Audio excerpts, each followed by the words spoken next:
Hoy la mesa redonda se llama Lo que está por venir. Participan Lucía de Francesco, Verónica Noelia Flores y Máximo Badaro.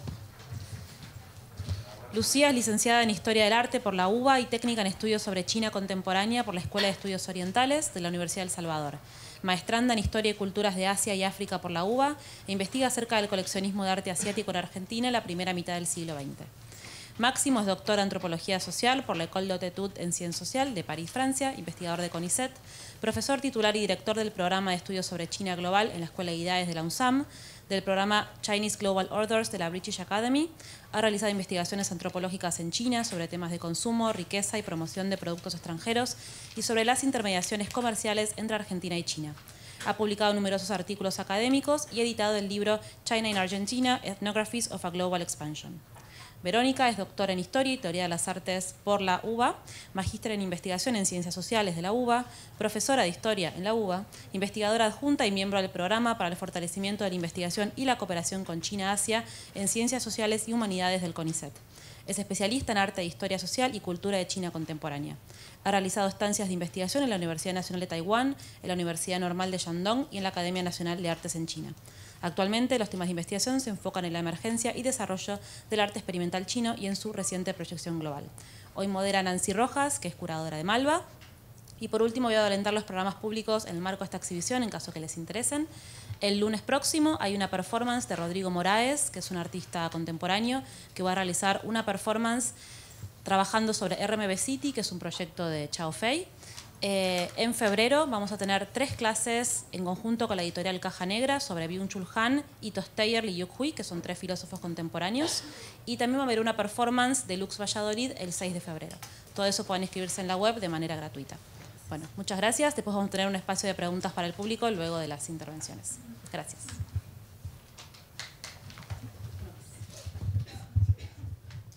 Bueno, simplemente agradecerles su presencia y agradecerles también a nuestros 3 invitados que están aquí acompañándonos. Y bueno, y un poco el contexto de esta conversación, por supuesto que se da en el marco de una exposición que se acaba de inaugurar, que es la de Chao Fei, una artista china que actualmente vive en Pekín y que bueno, próximamente nos estará también acompañando, pero bueno, la idea del programa, la exposición se titula Chao Fei, el futuro no es un sueño, está curada por Poliana Quintela, es una exposición que Malva produce a partir de, digamos, una colaboración con Pinacoteca de San Pablo.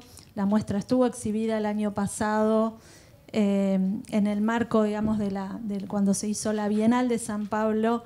Nosotros, el equipo de Malva, una parte del equipo viajó a San Pablo y ahí tomamos contacto con esta exhibición que nos abrió a numerosas preguntas, algunas de las cuales creemos que hoy de alguna manera van a ser por lo menos problematizadas, no respondidas en términos de como, digamos, un asunto que se resuelve, sino más bien profundizar en algunos aspectos de la exposición que tienen que ver, por supuesto, con la cultura china, el impacto de la cultura china en el sur global, ¿no? En el contexto de un museo que, por supuesto, que está, digamos, abordando el arte latinoamericano, en un contexto también mucho más, digamos, internacional, global, donde hay, digamos, algunos elementos que nos llevan a hablar de una suerte, digamos, de un futuro incierto que está anclado en los desarrollos del capitalismo. Y entonces, bueno, un poco la idea era traer a esta mesa, digamos, algunos de esos problemas. Decir también que Lucía fue invitada a producir uno de los textos del catálogo y que siempre estuvimos pensando en 3 especialistas, de alguna manera, 3 personas de Argentina que están abordando desde distintas perspectivas algunos aspectos de la cultura china. Así que, bueno, antes de, digamos, por supuesto, la idea es que podamos escucharles a cada uno y luego vamos a tener un espacio para intercambio y preguntas. Así que, bueno, muchas gracias y le doy la palabra a Máximo. Bueno, muchas gracias. Buenas tardes a todos y a todas. Quería agradecer en primer lugar al Malva por la invitación, a Belén por también la invitación a brindar esta charla y entablar esta conversación Me alegra mucho que exista esta muestra y que los temas relacionados con China despierten tanto interés, tanta curiosidad. Yo me voy a referir a un tema que seguramente ustedes van a detectar cuando recorran la muestra o si ya la han recorrido, que es el tema del consumo. En la muestra de Zhao Fei hay bienes por todos lados, hay bienes materiales, hay mercancías por todos lados y hay fábricas, hay obreros, y voy a articularlo con otra temática que es muy evidente en toda la obra, que es la temática de la temporalidad, ¿no? La articulación entre pasado y presente, que, como habrán visto, también tiene mucha presencia en la obra de Zhao Fei, bajo la forma de retazos, de fragmentos, a través de la evocación de una suerte de un mundo distópico, esta idea del metaverso, esta idea de que China es el futuro ahora. Algo que lo venimos escuchando hace tiempo, ¿no? China es el futuro, el chino mandarín como la lengua del futuro. Bueno, como ese futuro ya se hizo presente. Como vemos, la obra de Zhao Fei no hace más que resonar con los grandes temas de China contemporánea, como decía, el tema del consumo. Y ahí voy a mencionar algo que quizás para ustedes es algo evidente, que en los últimos 30 años la disposición, la capacidad de acceder a bienes de consumo de la sociedad china ha crecido de un modo descomunal. Si hay algo que ustedes, si viajan a China o han viajado a China, lo primero que van a notar es cuánta riqueza hay acá, cuántos bienes hay acá, cuántos bienes lujosos, cuánta disponibilidad de bienes en una sociedad que hasta hace no mucho tiempo atrás tenía una realidad totalmente diferente, una realidad la realidad opuesta. Doy solo algunos datos que también son casi de conocimiento público. En los últimos 30 años, y aseguro que no voy a entrar con esta enumeración de estadísticas cuando se habla sobre China, tanto porcentaje de esto, de lo otro, son las dos cositas que son conocidas. 800 millones de personas salieron de la pobreza extrema en los últimos 30 años. 800 millones de personas. Se calcula que en los próximos 5 años el 50% de la sociedad china va a formar parte de la clase media medida en estándares occidentales, sabiendo que esta categoría es muy problemática, que hay muchas formas de medirla, pero en términos de capacidad de ingresos monetarios, el 50% de una sociedad de un poquito más de 1.400 millones de habitantes. O sea, es una transformación radical que nunca se vio en la historia de la humanidad. Y esto se hace presente en el consumo. El consumo es clave para comprender la sociedad china actual y, como decía, una sociedad que pasó de la escasez extrema a la opulencia y a la abundancia extrema. Una sociedad en la que los bienes de consumo no solo eran escasos, sino que también eran de propiedad colectiva. O sea, la gente no tenía cosas, la gente usaba cosas, pero no tenía cosas. Durante los años maoístas, el deseo de consumo obviamente estaba presente, pero no había forma de canalizarlo, de materializarlo. Había pocas posibilidades de expresión de ese deseo de consumo. La posición de algunos bienes eran indicadores de cierto éxito, prosperidad económica. Estos bienes eran la bicicleta, el reloj de pulsera y una máquina de coser, que eran muy pocos los ciudadanos y ciudadanas chinas que podían acceder a esos bienes, que tenían acceso a esos bienes. Y luego, cuando ya se lanza el proceso de reforma y apertura a partir de 1979, fin de la década del 70, principios de los 80, sobre todo los 80, también 3 bienes: el lavarropas, la moto y una tele. Tener una televisión era como esos 3 bienes. Hay una palabra en chino, una frase en chino que resume esta idea de esos 3 bienes como indicadores de prosperidad. Pero siempre los bienes como indicadores de prosperidad. Hay que tener presente que la consigna que hace el presidente chino Deng Xiaoping en 1992, cuando viaja al sur de China para lanzar un proceso de reformas pro mercado, que podríamos decir desde acá, ¿no? Desde nuestro lugar del mundo, reformas pro mercado, cuando viaja al sur, a Shenzhen y a Guangdong, que da inicio a este proceso de esta incorporación de dinámicas capitalistas, dice: hacerse rico es algo glorioso, algo que lo habrán escuchado posiblemente, pero esto tiene fuerte pregnancia en la sociedad porque eso se materializa a través del consumo, a través de la adquisición de bienes concretos. Y es a partir de ese momento que la economía y la riqueza china no solo crecieron de un modo exponencial, teniendo a esas provincias del sur como epicentro de ese crecimiento, sino que también se produjeron dos fenómenos muy relevantes. Por un lado, empezó a crecer la llegada de las marcas y las empresas emblemáticas del capitalismo global. McDonald's, ahí se me fue el nombre de las pizzas, Pizza Hut, de los pollos fritos, ¿cómo es? Kentucky. Todos esos se instalan a fin de la década del 80 y los primeros 5 años de la década del 90. O sea, China empieza a ser atractiva para el capitalismo global y en buena medida esas grandes marcas empiezan a cortejar, en un sentido, cortejar a querer seducir a los consumidores chinos, ¿no? El crecimiento de la riqueza empieza a generar nuevas clases sociales en una sociedad donde, bueno, eran recién llegados al mundo de los bienes, a ese tipo de bienes, en ese periodo de la historia, porque no es que China no fue rica. Históricamente China fue un país, y ahora voy a mencionarlo rápidamente, pero en este proceso eran recién llegados a ese mundo de los bienes, nuevas clases sociales, una nueva clase media ya entrada la década del 2000 que empieza a manifestarse, a emerger. Y el tema es cómo manifestar el éxito, cómo hacer visible el éxito, cuál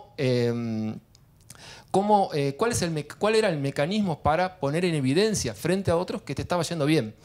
Y ese mecanismo, como en muchos otros lugares, porque ahí China no es una excepción, es a través del consumo y a través de la ostentación de bienes materiales. Esos bienes que habitan en la obra de Zhao Fei. Cómo poner en evidencia la riqueza acumulada y el nuevo estatus socioeconómico que se iba adquiriendo en una sociedad que no tenía referencias acerca de cómo manifestar la riqueza.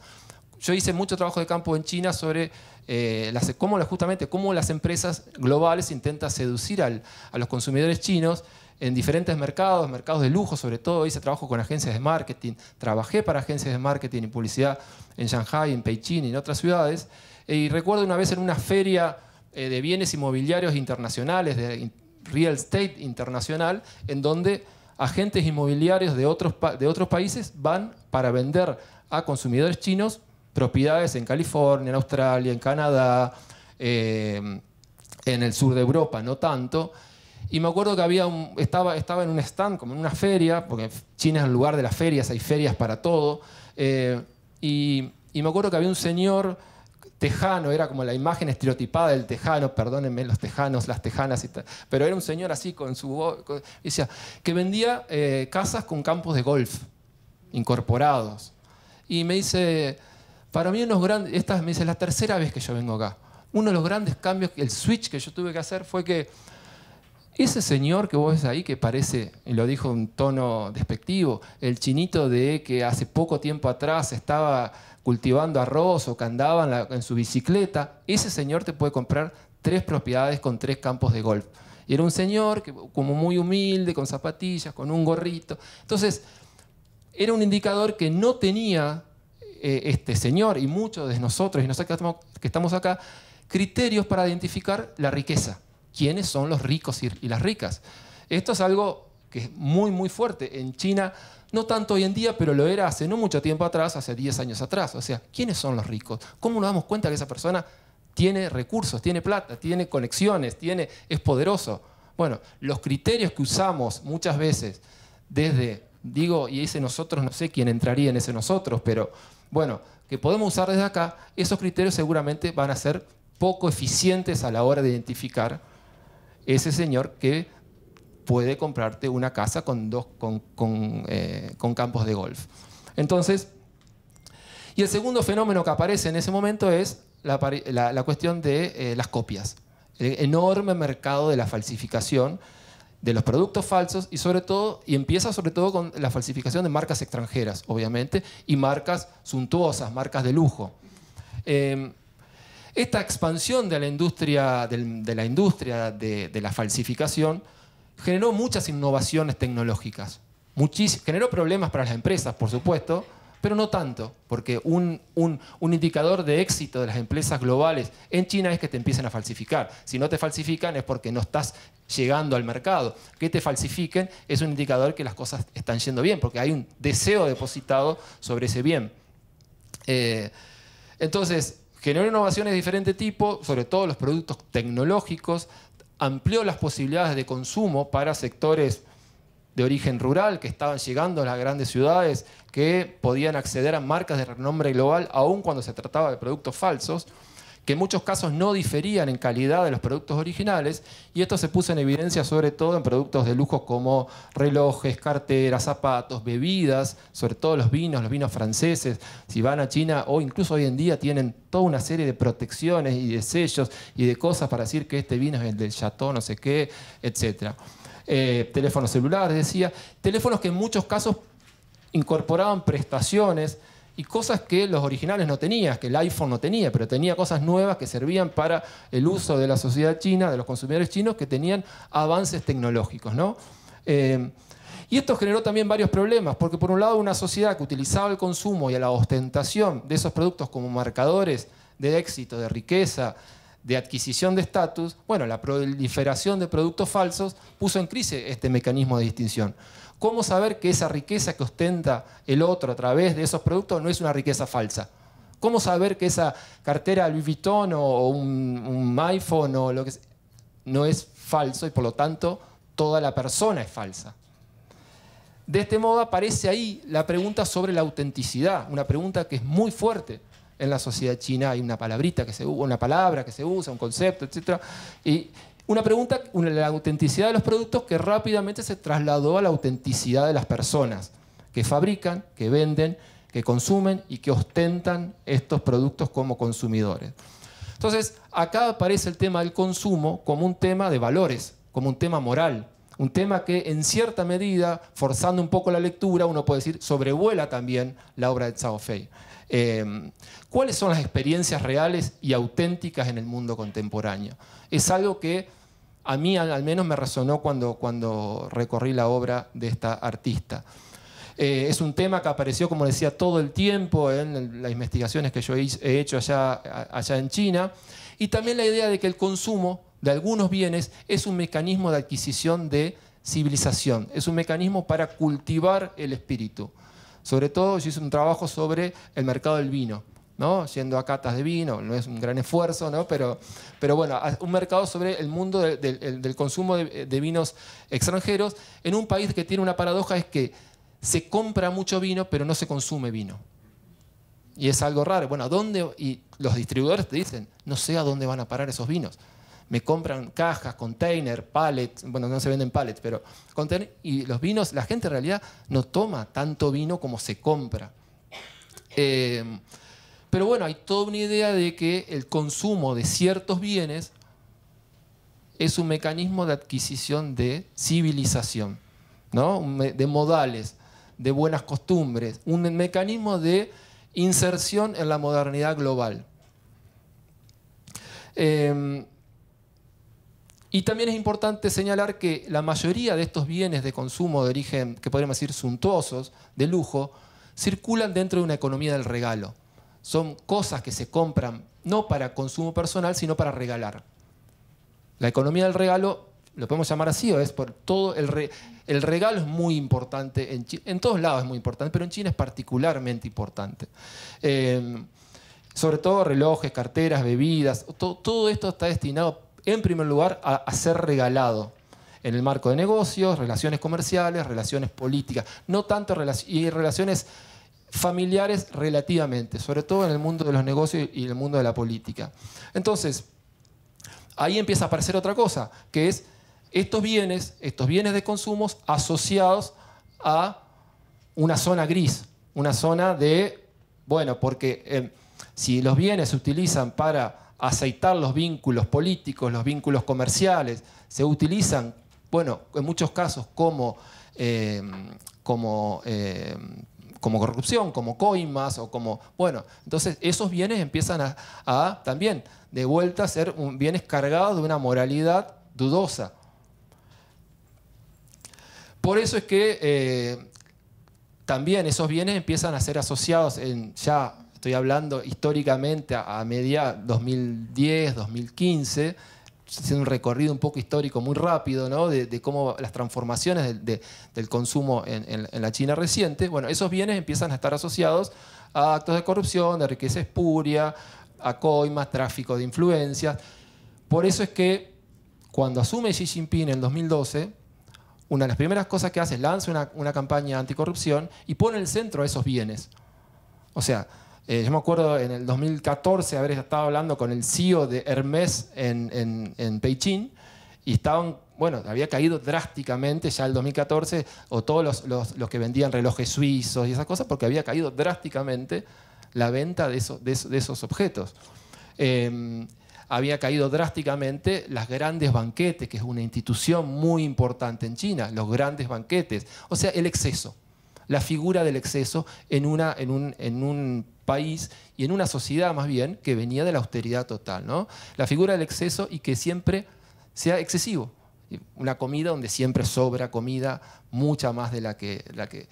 O sea, siempre se pide el doble o el triple de lo que se va a comer, etc. Entonces, esta campaña redujo drásticamente la ostentación y el consumo de productos de lujo entre funcionarios oficiales, aunque no necesariamente en la población, pero en funcionarios oficiales, que eran los principales consumidores de esos bienes, para regalos, para diferentes cosas, siempre en una zona gris, cayó drásticamente esto.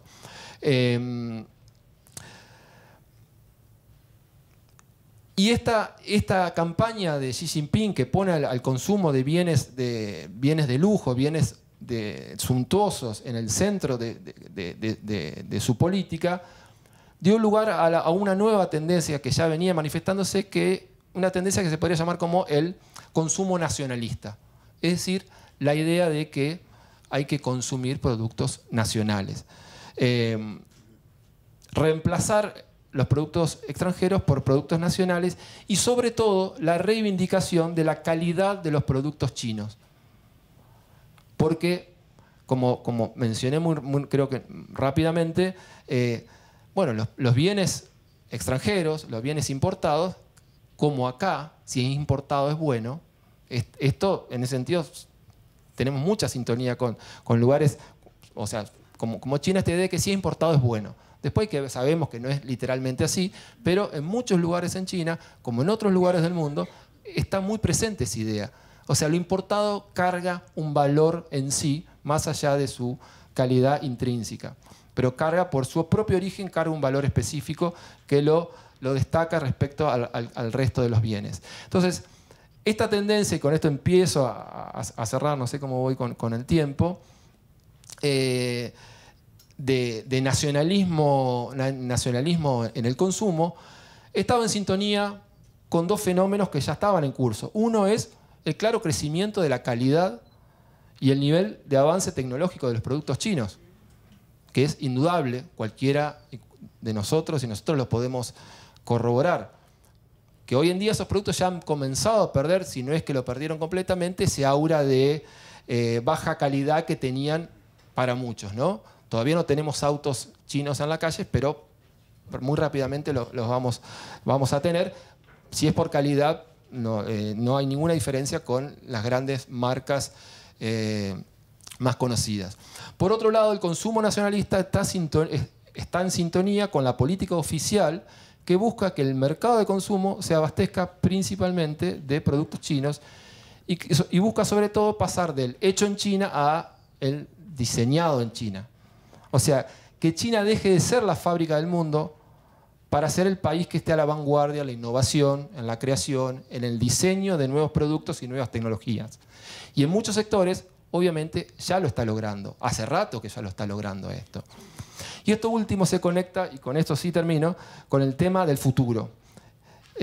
¿Por qué? Porque la reivindicación del consumo de productos chinos, de la calidad y del valor de productos chinos, está ligada a una narrativa de revisión de la historia china y de su lugar en la historia global.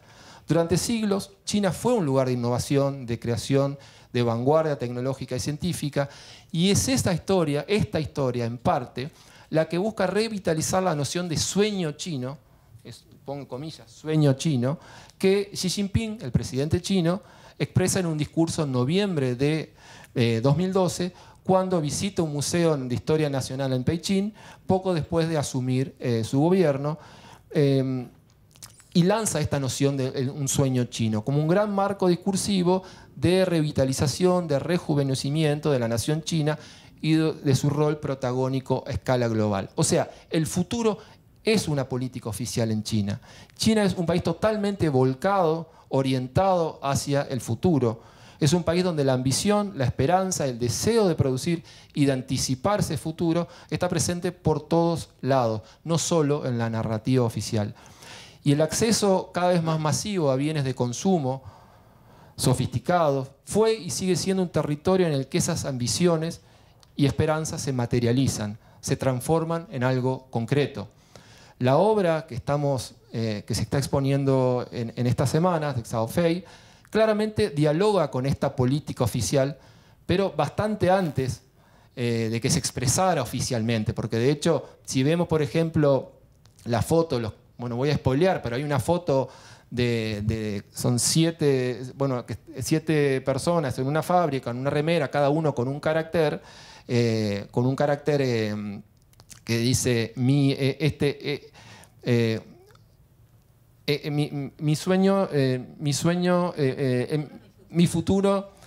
futuro no es un sueño, es de 2006. Y esta expresión del sueño chino de Xi Jinping es 2012. Entonces creo que la obra de Zhao Fei no rechaza de plano esa versión oficial. O sea, está en el clima de época cuando hace en el 2006 esta foto, porque está en sintonía con esta fe en el futuro, esa confianza en el rejuvenecimiento de la nación china, esa idea de que China puede crear otro mundo diferente al que tenemos, pero también esta artista llama la atención sobre sus ambivalencias, sobre sus contradicciones, sobre sus tensiones.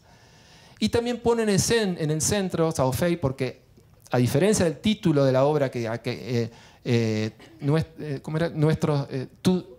futuro es nuestro, el futuro no es un sueño, perdón, en la foto usa el yo. Entonces dice, mi futuro no es un sueño, que es muy diferente de decir el futuro no es un sueño. ¿Cómo? Mi sueño. Lo que se destaca Sí. de esa foto que se están tomando el grupo es que uno de los últimos hace esto. Sí. Hay uno hace esto. Entonces, yo estoy muy chocado con lo que vos vas hablando. Por supuesto, mucha información muy buena, pero yo lo veo de otro lado. Genial. Lo tuyo es muy mostrando eso que avasalla.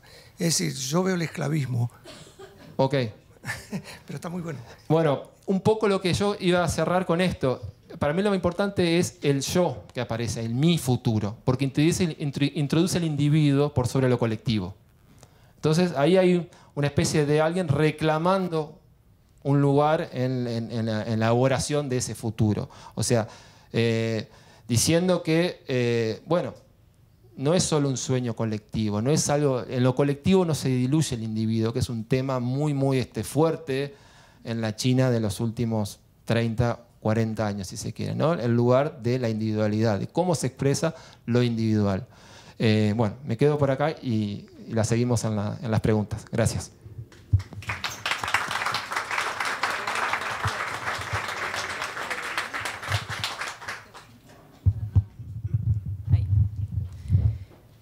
Bueno, muchas gracias a todos y a todas por haberse hecho este tiempo, este espacio, por haberse dispuesto para escucharnos. No sé cuántos de ustedes han recorrido la muestra de Zhao Fei, pues se ha inaugurado hace muy poquito. Estará hasta buena parte de febrero, así que supongo que habrá oportunidad para recorrerla y para encontrar sentidos. En el día de hoy nos encontramos un poco a propósito de la muestra, convocados a pensar juntos acerca de la cultura china y su impacto para pensarla desde Argentina. A partir de estos lineamientos que sentó Máximo, a mí me gustaría generar un aporte a este diálogo, a esta conversación, refiriéndome particularmente a la singularidad de esta artista y al contexto en el cual se enmarca su obra, tanto en China como en su proyección internacional. En principio quisiera destacar que es una artista mujer. Esto quizás nos puede parecer, bueno, un detalle menor, pero en un mundo dominado por los varones en relación con su posibilidad, no solamente de producción, sino también de exhibición, la posibilidad de estar ante una exposición individual de una artista mujer nos da la posibilidad de acercarnos a una sensibilidad y a una forma de pensamiento que no es necesariamente la misma que la de otros artistas varones chinos que han exhibido en los últimos años en Argentina. Me refiero sobre todo a las muestras tan importantes que ha habido, por ejemplo, en Proa con Tsai Kuo-chien, Ai Weiwei, y en Magba también Liu Polin y Chang Tali. Son artistas claramente muy notables, que han tenido una llegada muy importante también en el circuito de exhibición internacional, pero estamos ante una muestra de una artista mujer, provocadora, disruptiva, y que también nos propone una serie de trabajos que, claramente se salen de lo que sería el circuito oficial de exhibición y de producción de arte, lo cual nos enfrenta a una artista que en sí misma se propone cuestionamientos que nos, de alguna manera, comparte, ¿no?, a través de su obra. Dicho esto, quisiera también señalar un poco el contexto en el cual surge su obra, tanto en China como su llegada al mercado o al ámbito internacional, del cual nosotros también bebemos, pues esta exhibición que hoy se exhibe en Malva fue previamente exhibida en Brasil. Parte de la selección que está presente aquí es una selección que se realizó previamente para la Pinacoteca de San Paulo, lo cual nos habla también de un acercamiento del artista en relación con Latinoamérica, que también es un signo de estos tiempos, es un signo de la cercanía entre China y América Latina y también de la posibilidad de ver artistas mujeres. Dicho este primer señalamiento, ahora sí quisiera referirme y un poco recupero algunos de los elementos que marcó Máximo recién en relación con el contexto histórico y político en el cual se gesta de alguna manera esta construcción social de lo visual y esta construcción social de una mirada atenta a estos elementos que planteaba recién Máximo en relación con los cambios materiales, con los cambios sociales, con este ritmo vertiginoso que hace que China se convierta para nosotros en una realidad distante, pero cada vez más cercana, ¿no?, cada vez más familiar por las referencias. El contexto histórico en el cual emerge la generación de artistas de la cual Zhao Fei es parte, es un contexto muy particular en la historia social, política, cultural de China, porque es el periodo de la salida del socialismo de Mao, es el comienzo de la posrevolución cultural que supuso también la apertura no solamente de China al mundo en términos económicos y de apertura a esta gran inyección de capital externo que muy bien referenciaba Máximo recién, sino también es la posibilidad para la intelectualidad china de volver a nutrirse y de volver a participar de una circulación de ideas que va a hacer que se geste un ámbito propicio para el pluralismo de ideas y la experimentación en el campo estético. En ese sentido, me parece que los años 80 y 90 son un tiempo muy interesante para pensar cómo China se va adaptando a un sistema que tiene la vorágine del avance de la globalización económica, la globalización cultural y particularmente en el ámbito de las artes plásticas, la globalización artística, ¿no?, que es la llegada de estos artistas a los circuitos de producción y de exhibición fuera de China. Muchos de los fenómenos que estaban casi naturalizados en el mundo del arte en los años 60 y 70 en relación con el arte conceptual, con las neovanguardias, con esa capacidad del arte que tiene para sorprender, para generar polémica, comienza de manera tardía, podríamos decir, en la historia del arte contemporáneo en China, dado que es recién a partir de los años 80 bien maduros y los años 90 en que estos artistas comienzan a comprometerse con una ruptura que los va a llevar a experimentar, a explorar más allá de los límites, ¿no? Más allá de los límites de lo posible, pero más allá de los límites también que implican los formatos tradicionales.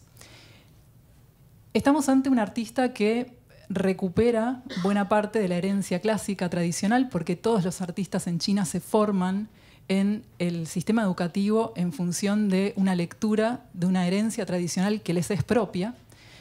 Pero es un artista que también se anima a recibir esas influencias que vienen de afuera y que en los años 80 y 90, que es cuando ella transcurre su educación formal, se anima también a abrirse a nuevas referencias, a influencias extranjeras. Y aquí es donde ocurre este contacto que va a posibilitar que entre fines de los años 90 y comienzos de los años 2000 se produzca de alguna manera esta emergencia de una expresión que va a nutrirse de manera muy irreverente de formatos nuevos. Estamos ante un artista que no pinta, que no esculpe, que no compone y crea en formatos tradicionales, sino que es un artista que se anima con formatos que más bien nos interpelan al pensamiento y a una mirada apreciativa. No es un artista que, bueno, nos cautive desde la mirada inmediata de una obra que se despliegue en toda su materialidad o en toda su literalidad, sino que es, junto con otros artistas que trabajan en el marco del arte conceptual, un artista que trabaja con ideas. Y en ese sentido me gustaría referirme, a propósito de este contexto de la posrevolución cultural, la importancia que tiene el concepto y la idea como fuerza y como potencia en muchos de estos artistas que van a comenzar a producir obra, que va a tener reconocimiento dentro de China, pero en enorme medida una proyección internacional que los va a ubicar cara a cara y de manera muy, muy significativa junto con muchos otros artistas contemporáneos consagrados. Cao Fei es un artista joven, es un artista que expone en Asia y expone también en Europa y en Estados Unidos. La muestra que se realizó el año pasado en Brasil es la primera que realiza en América Latina, esta es la primera en Argentina. Pero es un artista que trabaja con un juego metafórico, y ahí sería como el segundo concepto que querría trasladar, que es el lenguaje metafórico que está presente en su obra, que dialoga con ese contexto en el cual ella se forma, pero también del cual se sale de alguna manera y genera cierta distancia para poder realizar un ejercicio reflexivo y crítico, pero también dialoga con referencias que forman parte del lenguaje de lo global, ¿no? Un poco lo que señalaba Máximo recién, ¿no? El lenguaje del consumo, de las materialidades, de cómo eso nos impacta en la vida cotidiana y de cómo eso también afecta nuestras percepciones. Quisiera referirme también a propósito del carácter experimental que tiene su obra. Yo les decía, es un artista que no pinta, esculpe o genera objetos materiales, sino más bien crea ideas y conceptos que se trasladan o que se de alguna manera expresan a través de videos. Esos videos son documentales que tienen una gran narrativa ficcional, pero también son ficciones que tienen cualidades documentales, ¿no? Es un artista que trabaja la narrativa audiovisual con gran maestría, pero que como público nos requiere una capacidad de observación y de atención que en estos tiempos que corren no muchas veces tenemos, de sentarnos, de escuchar, de observar los pequeños detalles que se incluyen en estos videos que ella compone y en las experiencias inmersivas a las cuales nos invita. Seguramente ustedes cuando suban al piso donde está expuesta la sala, o quizás ya lo hayan hecho, van a ver que la exposición comienza con un telón, ¿no? Uno ingresa y se dispone a una sala que la artista diseñó de manera muy cuidadosa para trasladarnos una experiencia en la cual de alguna manera se desdibujan los límites entre la ficción y la realidad, donde nos invita a, de alguna manera, a adentrarnos a un mundo propio.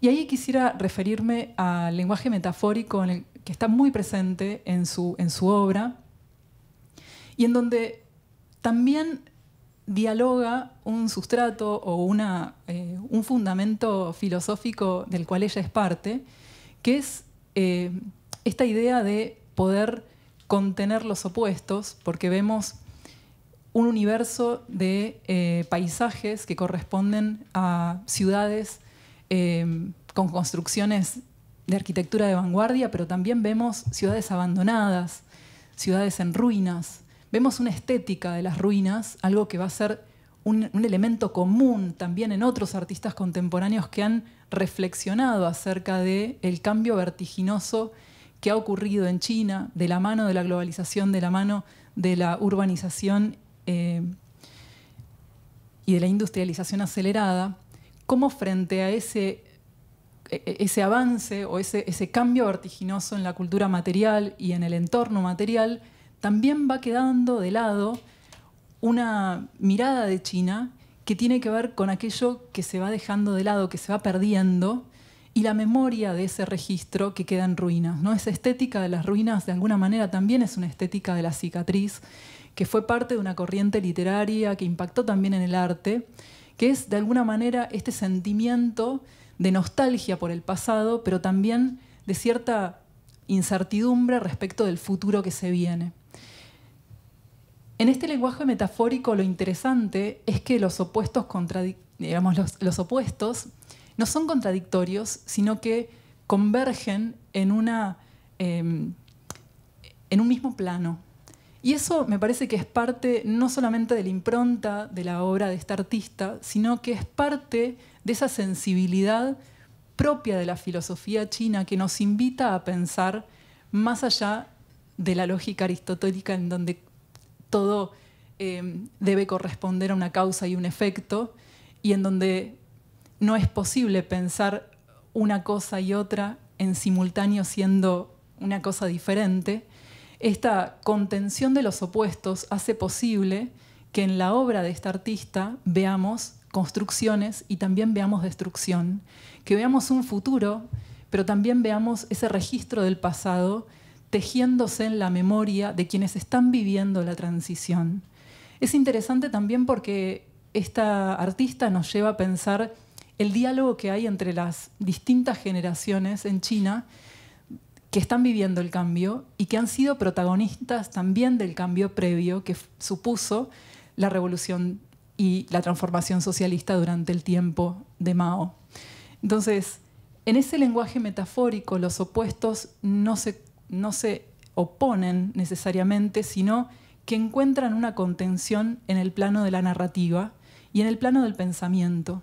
Y ahí es donde el sueño, este concepto al cual se refería Máximo, aparece como un portal, ¿no? La idea del sueño, que es parte también de este lenguaje que esta artista de alguna manera enhebra también en las obras, que es de alguna manera un lenguaje metafórico que nos acerca, bueno, a la tradición del dadaísmo y al surrealismo, porque juega con los absurdos para poder de alguna manera burlarse de la realidad dada a través de ridiculizar ciertos elementos de esa realidad y desplazarnos del plano de la realidad al plano de lo imaginario. Y es desde ese imaginario que es posible trazar otras formas de mirar la realidad. Creo que en esa idea del sueño como portal vemos cómo hay un diálogo de esta artista con esta narrativa, esta construcción histórica que se ha dado en los últimos años en China, incluso antes, como señalaba Máximo, ya en los años 2000 ella estaba pensando en esta idea del sueño, pero también en la encarnación del sueño en los jóvenes. Van a ver que muchos de los protagonistas de sus videos, no todos, pero muchos de ellos son jóvenes. Son jóvenes que se incorporan a un sistema que en principio los emplea como parte de un engranaje que funciona incesantemente. En las obras de Tao Fei vemos un movimiento incesante, que es el movimiento incesante de la vida. Van a ver que hay una rueda de bicicleta que aparece en uno de sus videos y que gira constantemente y es de alguna manera una metáfora de la transformación constante, de esta contención de los opuestos y esta posibilidad de pensar una cosa y otra simultáneamente siendo la misma cosa y otra cosa distinta al mismo tiempo. Este sistema que ella describe de alguna manera en sus trabajos, en sus obras, en sus videos, es un sistema que encuentra contradicciones, que encuentra desequilibrios. Y estos desequilibrios son parte del sistema, podríamos decir, del sistema capitalista que penetra y que, bueno, claramente enraiza en la cultura material, en las prácticas, en los hábitos de consumo, pero también encuentra resistencias. Y acá creo que a ese gesto de mostrarnos cuán deshumanizante es el sistema que solamente opera a través de esclavos, como decía usted recién, o operarios en una fábrica y donde solamente vemos los engranajes a la manera de los tiempos modernos, ¿no? de Chaplin. Hay otra cara de ese proceso, hay otra cara de ese sistema, que ese sistema que nos muestra, digamos, es la cara más bien que nos muestra las resistencias de los seres humanos. Y creo que ahí es donde podemos advertir esta mirada sensible, o en todo caso este pensamiento que esconde o que, bueno, nos revela de alguna manera una sensibilidad particular en relación con las resistencias de las personas, ¿no? De las personas que hacen de lo cotidiano una forma de transformar la práctica diaria. Hay un concepto que aparece en una de sus intervenciones, en uno de sus registros, que es el concepto de resistencia epistémica. Ella no necesariamente cuestiona el sistema en el que se construye este movimiento, donde aparecen estas personas, ¿no? Obreros y trabajadores en fábricas que de alguna manera los confinan, sino más bien hace un cuestionamiento respecto del pensamiento sobre ese sistema. Y creo que acá es interesante porque nos convida, nos invita a reflexionar sobre nuestro propio pensamiento en relación con ese sistema, ¿no? Hace un ejercicio de metacognición en el cual nosotros también podemos pensarnos resistiendo a través del pensamiento, ¿no? Esta idea de la resistencia a partir de la producción de conocimiento hace, me parece, de esta obra, o hace de la obra de esta artista, una invitación a pensarnos juntos. Los problemas que se proponen en la obra de esta artista son comunes, porque tienen que ver con ya no solamente la relación entre el ser humano y la naturaleza, sino la relación del ser humano con la máquina. Y aquí no estamos expuestos, no están expuestos solamente los chinos o la sociedad china, sino también todos nosotros, ¿no? En esta era que compartimos, la relación ya no de la naturaleza, pero de alguna manera en sus últimas obras empieza a trabajar también esta relación con lo natural interespecies, pero de alguna manera nos convida ciertas preguntas, nos invita a preguntarnos en relación con nuestro lugar en el futuro, en relación con el uso intensivo de la tecnología y particularmente de las tecnologías digitales y nuestra relación con las máquinas o nuestra relación entre nosotros mediados por las máquinas. Podría seguir desarrollando un poco más, pero creo que va a ser interesante a partir de estas líneas que hemos trazado y que seguramente también Lucía va a completar, seguir conversando entre nosotros, ¿no? Así que, bueno, muchas gracias por la atención. Lo dejo acá y luego seguimos.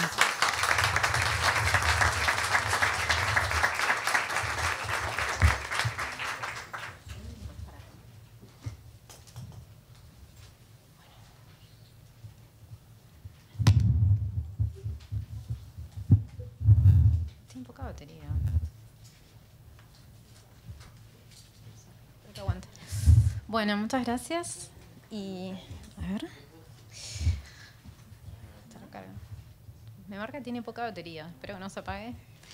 Porque yo voy a presentar algunas imágenes.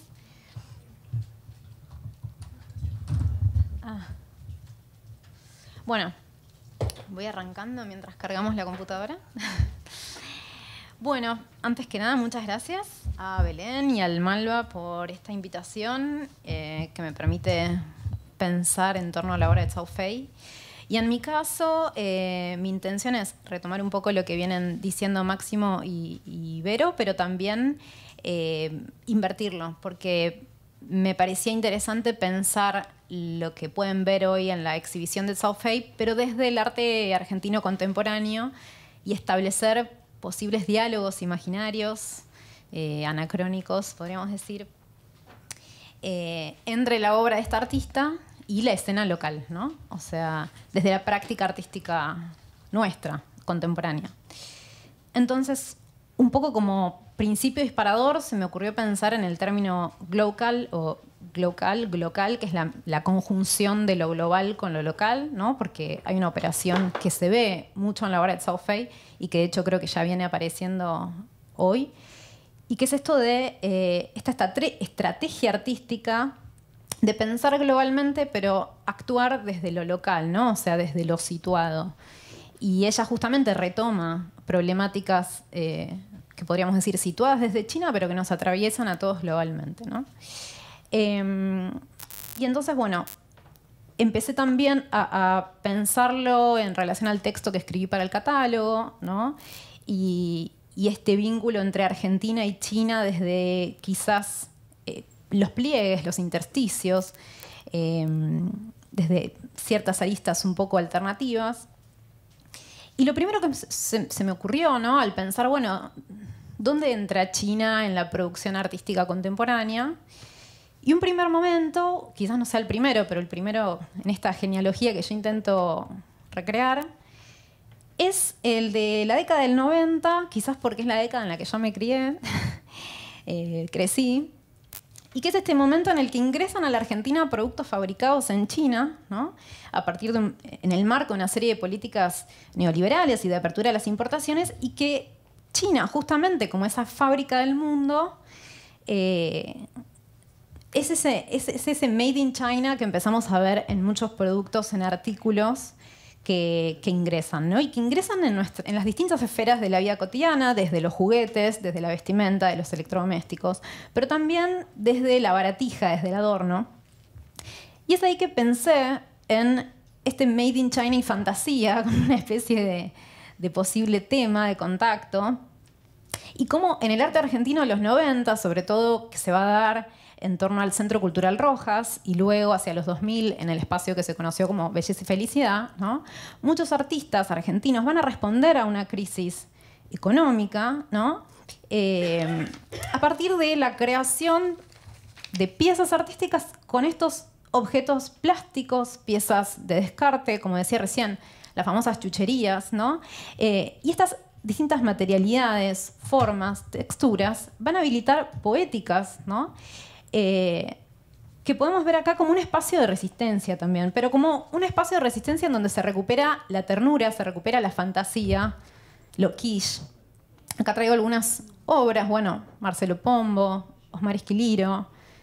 Este uso de elementos de plástico, luz, juguetes, canutillos, moños, etc. Un poco también en relación a este imaginario del producto chino como un producto producido en masa, barato, accesible, y que hoy China está en proceso de quizás revertir, ¿no? esa imagen. Pero digo, lo interesante es cómo China se infiltra en ese imaginario visual que hacíamos parte nuestra por ser receptores de estos productos, ¿no? O sea, pensaba, si China a partir de principios de los 80 se perfilaba como la nación de la industrialización y de la incorporación de la tecnología en sus procesos industriales, Argentina estaba en esa especie de efecto contrario como receptor de esas producciones, ¿no? Belleza y Felicidad, les contaba, fue un espacio que funcionó hacia fines de los 90, principios de los 2000. Y entonces, ahí también me preguntaba, ¿no? Si estos productos elaborados en serie a miles de kilómetros de distancia de nuestro país pudieron alimentar un arte local, imaginativo y naif, creado en los márgenes como respuesta a la crisis económica y social ascendente, el interrogante que se asoma, ¿no? Es, bueno, ¿qué tipo de imaginación surgió del otro lado, ¿no? ¿Qué fantasías o sueños tenían o tienen aquellos trabajadores detrás de esas manufacturas? Y creo que en ese sentido Cao Fei genera algunas posibles respuestas cuando vemos, por ejemplo, la obra Asia One o Zootopia. Quienes no la hayan visto, ambas se sitúan en espacios fabriles, ¿sí? En centros de producción. Los protagonistas son jóvenes operarios y un poco, bueno, quizás en Zootopia el rango etario es más variado, pero digo, en ambas la pregunta ¿es posible imaginar, es posible soñar cuando sostenemos ¿cómo decir? Un estilo de vida atravesado por el trabajo que ocupa absolutamente todo nuestro cotidiano, ¿no? Entonces, bueno, la pregunta, ¿se puede sostener el sueño en ese sujeto que trabaja, en esa monotonía y que además hoy se ve desplazado? Sobre todo esto se va a ver en Asia One, que es un centro de distribución completamente automatizado en el que el humano apenas asoma para corregir o controlar, pero el trabajo está realizado en manos de robots, inteligencias artificiales. Bueno, la pregunta es esa, ¿no? Como, ¿qué pasa con esos sujetos que siguen estando ahí, desarrollando su subjetividad? Ahí pareciera que está. Pero bueno, supongo que la pregunta no tiene respuesta y lo mejor sería ver la obra y también pensarlo juntos, ¿no? Bueno, acá algunas imágenes más de la obra de Fernanda Laguna. También pensaba, es interesante cómo Esquiliro, Fernanda Laguna trabajan con la luz y justo una de las obras, Zootopia, está situada en la fábrica Osram de lámparas, de las lamparitas, las bombitas de luz. Y ahí fantaseo y digo, quizás alguna de esas lamparitas que está en estas obras de arte argentino eran chinas y eran de estas fábricas que luego Cao Fei va a usar para situar su producción, ¿no? Otro punto que se me ocurría como diálogo y retomando un núcleo que aparece en el relato curatorial que se llama Fabricación y Globalización, es, bueno, ¿qué pasa con el cuerpo, ¿no? En la línea de producción? Un poco también retomando Tiempos modernos de Chaplin, ¿no? Que se pregunta esto mismo mucho antes que nosotros. Y en ese sentido lo relacionado con la obra de una artista argentina que se llama Paula Mazzaruti, que es de La Plata, que se llama Línea de Producción, y de hecho sigue dialogando con los escenarios que mencionábamos recién de las obras de Cao Fei. Ella trabajó en la fábrica de ladrillos Tibor, que está en La Plata, en el marco de una residencia que se llama Arte e Industria, y que de hecho esta residencia artística la convoca la propia fábrica, ¿no? Y en el caso de esta fábrica actualmente es un espacio muy tecnificado y la acción del cuerpo de los obreros se activa puntualmente cuando surgen fallas en el sistema de producción, ¿no? O sea, el obrero ya ha sido desplazado de su tarea, digamos, de su disposición física. Entonces lo que ella hace es citar a trabajadores que ya han estado por varios años en este lugar y pedirles que al modo de una coreografía repitan los movimientos que sería la intervención sobre la máquina, pero hoy la máquina ya no está, ¿no? Haciendo el gesto, esa especie de memoria corporal, ¿no? O sea, esto es una captura, lo que ven acá es una captura de un video, ¿no? No puedo traer el video porque es la obra del artista justamente. Pero entonces ella lo que dice es que le interesaba trabajar con esa memoria del gesto, esa memoria del cuerpo, porque dice, lo que quiero señalar es que el trabajo se hace carne. Y es un poco también lo que vuelve a aparecer en la obra de Cao Fei, ¿no? Y cómo estos gestos repetidos que se vuelven coreográficos también se vuelven absurdos, dado que la máquina desaparece. Tengo algunas imágenes más. Y eso también lo pensaba en relación a Asia One, donde el foco está puesto en el otro lado, como esta idea de estos opuestos que también decía Verónica, este diálogo de opuestos, yo lo pensaba también en relación a Argentina-China y sus distintos desarrollos económicos. Entonces, así como en China empieza a desaparecer el cuerpo, podríamos decir, la figura humana, porque empieza a prevalecer la inteligencia artificial, el robot, la fábrica completamente automatizada, acá Mazzaruti, al menos, hace ese chiste o ese gesto, podríamos decir, de hacer desaparecer la máquina, ¿no? Y ver qué queda de esa memoria corporal. Y también de algún modo esta desaparición en la obra de ella como una forma de pensar esa Argentina industrial, que no lo fue tanto, ¿no? O al menos no al ritmo de lo que sí es hoy China, ¿no? Un segundo caso, yo sí me excedo, vos me decís, yo sí no sigo trayendo, pero un segundo caso que me pareció muy, muy divertido, quizás con un poco más de humor, es el de Eduardo Navarro, se llama Fabricantes Unidos. Y en este caso lo que él planteó es una instalación al interior de una galería comercial en el barrio de Once. La galería se llama La Dulce, un poco en chiste por la salada, o sea, es como los dos mercados alternativos.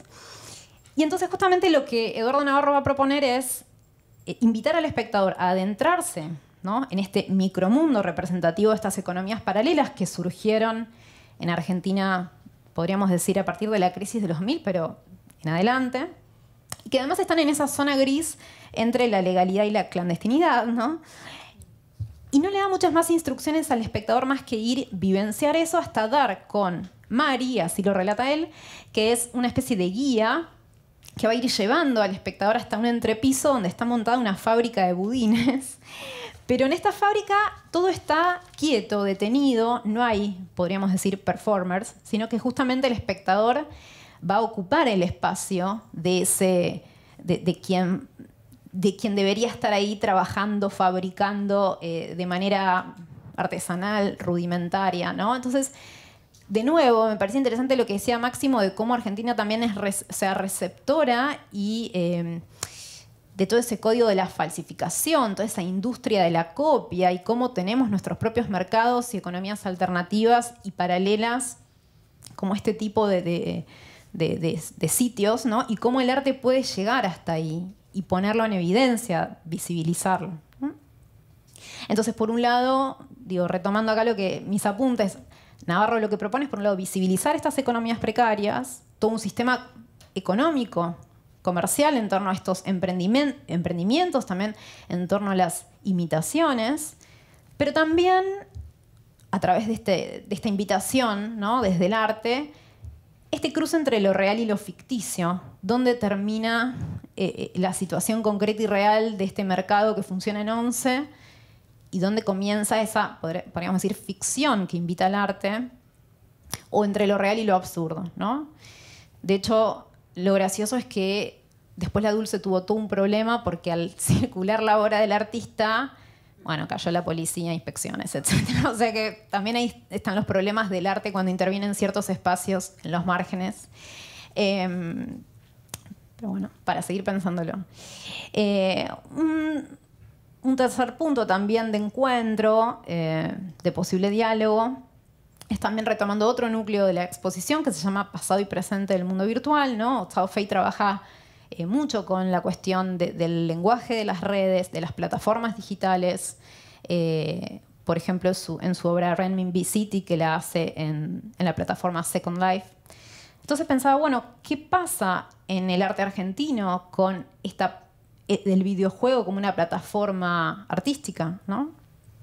Y eso lo crucé con otro punto que trabajo en el texto del catálogo, que es el de la oleada migratoria que se dio, una de las tantas, ¿no?, que se dio en nuestro país hacia la década del 90, a principios de los 2000, que se caracterizó por la llegada de ciudadanos chinos de la China continental, en su mayoría de provincias costeras como Fujian, ¿no?, y que se trató principalmente de jóvenes solos que provienen de estratos pobres, de bajos recursos, que llegaban quizás con poca instrucción, con un capital económico acotado, y bajo estas condiciones prosperó al interior de las comunidades chinas el supermercado como una oportunidad de negocio o como un primer sitio de inserción laboral, ¿no?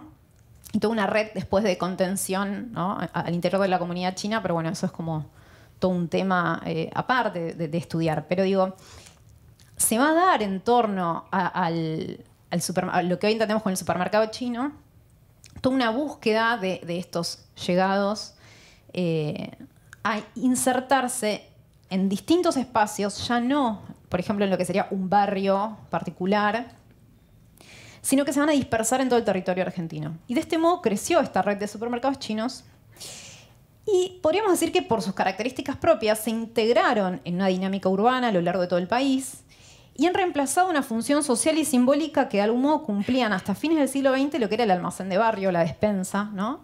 Volviéndose una parte esencial de las estrategias domésticas que buscan practicar una economía del ahorro. En ese sentido, pensaba, ¿no? Se puede comprender el supermercado chino como una manifestación cultural vernáculo, o sea, es un fenómeno que se da realmente en Argentina y que ya ha tenido sus apariciones en producciones del campo artístico literario argentino. Entonces, digo, bueno, ¿qué pasa en el mundo del arte? Aparece el supermercado como una figura, como un sujeto social. Y ahí doy con la obra de Stanislao Florido, artista, pintor.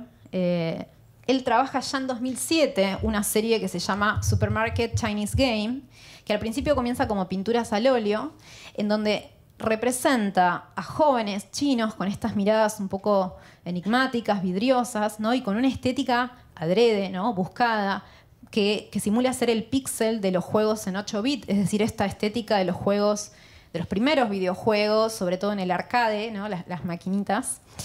Pero luego también va a continuar con esta serie a través de la plataforma, podríamos decir, del video, y va a realizar toda esta estética del videojuego multiplayer, ¿no? Esta idea de poder jugar de a dos personas en simultáneo, y la pantalla en el escenario principal la va a situar justamente en el supermercado chino, ¿no?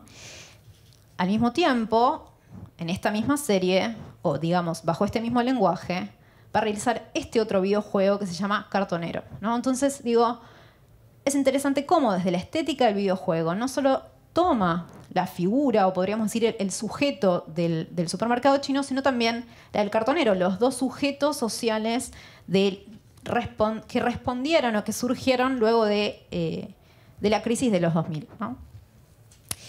Y esto de nuevo lo pensaba en relación a la obra de Zhao Fei, ¿no? Renminbi City, que es todo un proyecto de planificación urbana que ya hace en esta plataforma entre 2007 y 2011.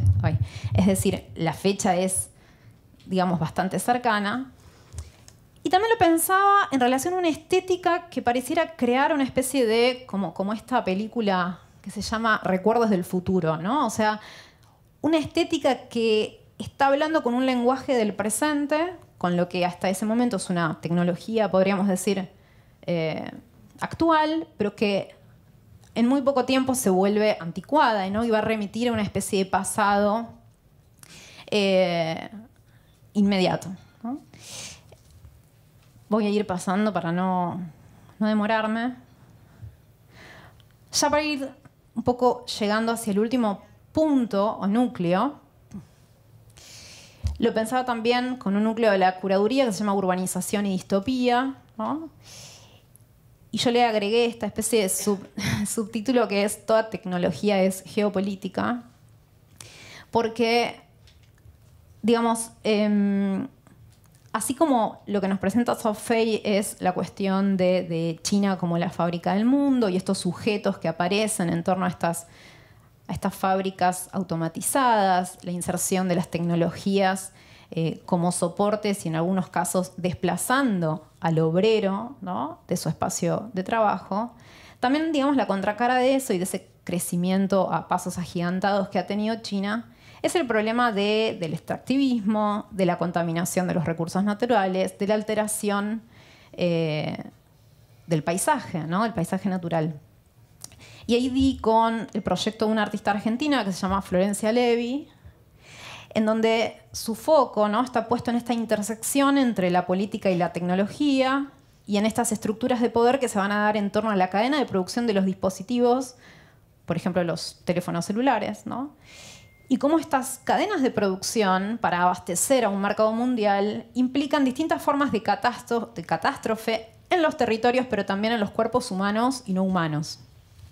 Entonces traía 3 obras que realiza la artista en los últimos años y que presentó el año pasado en una muestra que se llamó Última Arquitectura, en donde indaga, ¿no? Estos cruces entre trabajo en territorio y tecnología, y a partir de distintos lenguajes, un poco también remitiendo a las estrategias artísticas de Zhao Fei, trabajar con la fotografía, con el video, con la instalación, con el documental, con la ficción, Ella presenta, por ejemplo, esta obra que se llama Tierra de Ciervos. Es una fotografía digital más, como pueden ver ahí, un código QR que ella toma.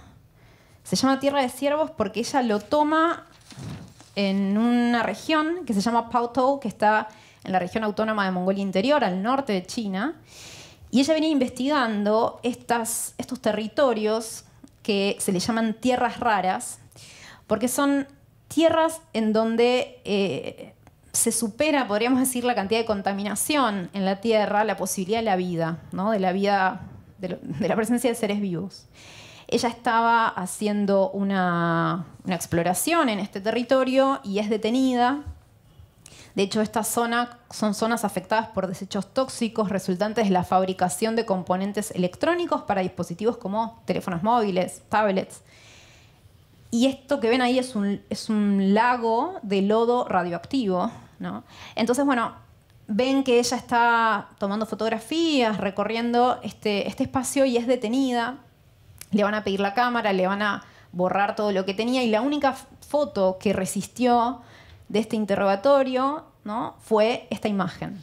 Por eso lo único que ella puede exponer de este proyecto es la única imagen que tiene, y en el código QR ella comenta y comparte todos los documentos de todo este proceso de interrogación que vivió, ¿no?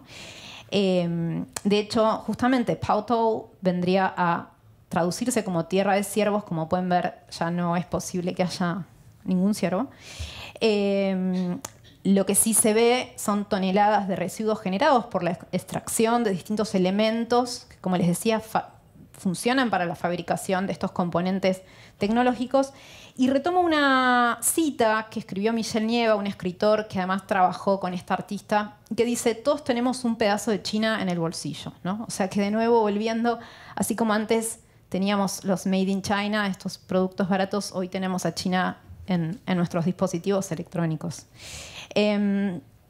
Luego, otro proyecto también vinculado con obras de Zhao Fei en torno a la cuestión de estos proyectos de urbanización que de algún modo arrasan con modos de vida tradicionales, como fueron los hutongs, ¿no?, o como son los hutongs. El proyecto de Florencia Levy se llama Lugar Fósil, y esto se sitúa en la ciudad de Ordos, que está justamente a 1 hora y media de Paotou, de la ciudad que veíamos antes, y se la considera la ciudad fantasma más grande de todo China. Ella lo que empezó a indagar fue, bueno, entrevistar a las personas que viven o que de la cercanía, ¿no?, cómo se vinculan con esta gran ciudad fantasma. Y de hecho, esta ciudad fantasma hoy tiene apenas 10.000 habitantes, pero estaba proyectada para alojar a 2 millones de personas, o sea que podemos imaginar toda esta cantidad de edificios, esqueletos vacíos, ¿no? Estos 10.000 habitantes trabajan para el gobierno o son migrantes dedicados a la construcción. Y justamente lo que llevó a levantar esta cantidad de edificios fue una inyección de dinero por parte del gobierno para un desarrollo urbano con el deseo de crear todo un epicentro de economía, de política y cultura en torno a la actividad minera, ¿no?, la minería del carbón. Pero bueno, como podemos ver, estas proyecciones, al menos por ahora, no se dieron, no se cumplieron, y es que quedó esta especie de ciudad, maqueta, ficción, y de nuevo, ¿no?, ¿cuál es el límite entre lo real y lo posible y lo concreto, ¿no? Y esto lo pensaba también en relación con una obra de Zhao Fei que se llama Nomad, que creo que está, ¿no? Sí, está el video. Sí, una parte. Que es un video en donde unas robots aspiradoras, van recorriendo escombros y ruinas de toda una zona que fue demolida para la reconstrucción de estos proyectos de urbanización, ¿no? Entonces, de algún modo, antes de pasar al último caso, pensaba, bueno, es interesante cómo hay una especie de contradicción, ¿no?, o de nuevo, opuestos que se complementan, que son ciudades que se levantan y que quedan en estado fantasmal, ¿no?, y todas otras ciudades que son destruidas para, bueno, avanzar con todo un proyecto, un plan de vivienda y un estilo de vida nuevo, ¿no?, ayornado, podríamos decir, a al presente. Es todo muy entre comillas. Por último, el tercer proyecto de esta misma artista se llama Cientos de millones de años para estas formas. Es una pieza coral para entidades posthumanas. Es una bioinstalación en donde, como podemos ver, hay 13 pantallas con 13 canales de sonido, y cada una de estas pantallas refleja, podríamos decir, una figura humana que está cantando. Todo esto es una composición coral. Para esto el artista trabajó con músicos, con un ensamble de voces humanas, que de hecho lo que hacen es cantar ciertas frases que ella retomó de todo este proceso de investigaciones y de diálogos y entrevistas. Pero acá aparece la cuestión de las nuevas identidades digitales, de los avatares, de las posibilidades de tener una identidad alternativa, ¿no? Y en este caso lo que ella hizo fue crear a estos sujetos a partir de inteligencia artificial. Fueron creados mediante CGI, ¿no? Y entonces ella le va a llamar entidades posthumanas, que van a, podríamos decir, sobrevivirnos, ¿no? Pero lo inquietante de todo esto, o justamente esta sensación de extrañamiento que produce ver a estos sujetos que podrían ser reales pero no lo son, o que remiten, podríamos decir, a una realidad, es justamente esta sensación que se conoce como Uncanny Valley, ¿no? O Valle Inquietante, y que desarrolló un roboticista japonés en 1970, y que dice que se describe como esa sensación de incomodidad que se produce cuando algo parece humano, pero no lo es de todo, no lo es del todo, ¿no? Entonces, hay algo de estos robots, androides, que cada vez se parecen más a lo humano, pero identificamos que no lo son. Y eso es un poco también lo que ella nos trae. Que entonces, bueno, nos hace pensar de lo espeluznante, podríamos decir, de estas nuevas sensaciones de las que nos tendríamos que empezar a familiarizar, ¿no? Y que un poco también Tao Fei lo trabaja con la cuestión de los avatares. Y es que, bueno, las nuevas tecnologías nos traen a estas entidades poshumanas para los cuales estamos empezando a producir obra, ¿no? Para estos sujetos. Lo dejo acá y en todo caso podemos retomar luego. Gracias.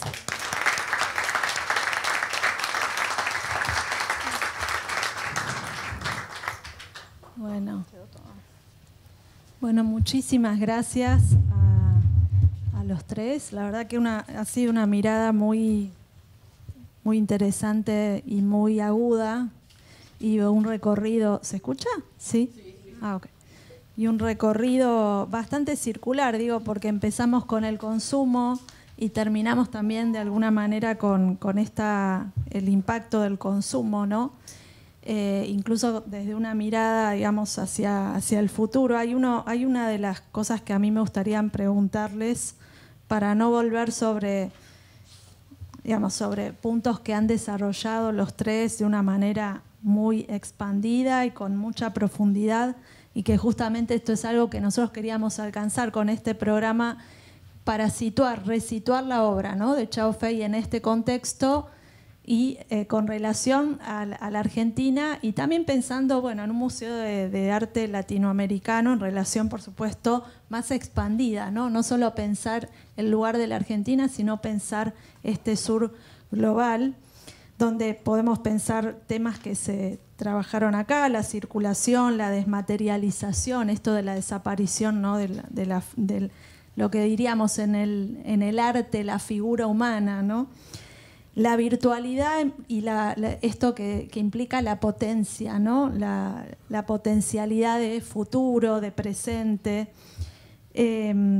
La economía, ¿no?, que genera, digamos, cierta concepción del uso y del hábito, y que genera una cultura, ¿no?, muy particular en los distintos, tanto en Oriente como en Occidente, y en esta interrelación que empezamos a ver, ¿no?, a partir de la inmigración china, pero también de cómo Argentina, por ejemplo, ha incorporado estas, ¿no?, tanto a partir de las exposiciones que mencionó Verónica, como a partir de lo que menciona Lucía.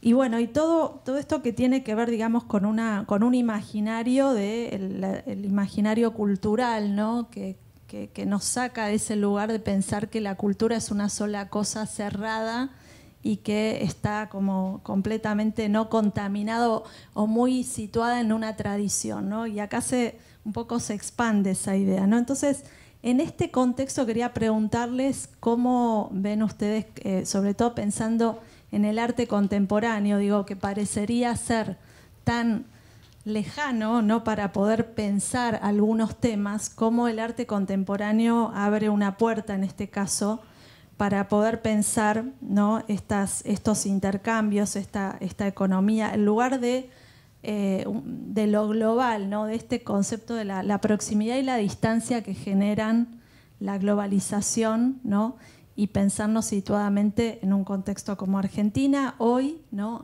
ya habiendo pasado, digo, unos cuantos años del inicio del siglo XXI, que es cuando empieza a producir Chao Fei estas obras, y cuando también aparece una nueva generación de artistas en la Argentina con características muy particulares, ¿no?, donde empieza a haber, digamos, un imaginario del siglo XXI y que ese imaginario un poco difiere bastante de lo que pensábamos como esta construcción del arte del siglo XX, ¿no?, muy anclada a, por supuesto, a una imagen colonial, a la apropiación cultural en términos de a la apropiación y incluso a la apropiación selectiva de un circuito europeo, y cómo ahora estamos pensando ese acercamiento a Asia, por ejemplo, ¿no?, desde distintas perspectivas, ¿no?, por ahí desde lo cultural más amplio, desde el arte contemporáneo.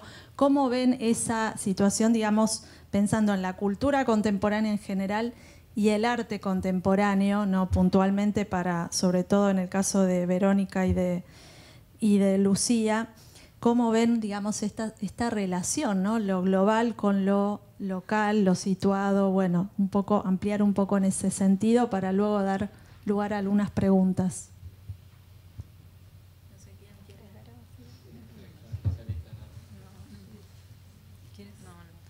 Bueno, estaría bueno que... Bueno, yo me animo, pero arranco y mis compañeros acá continúan.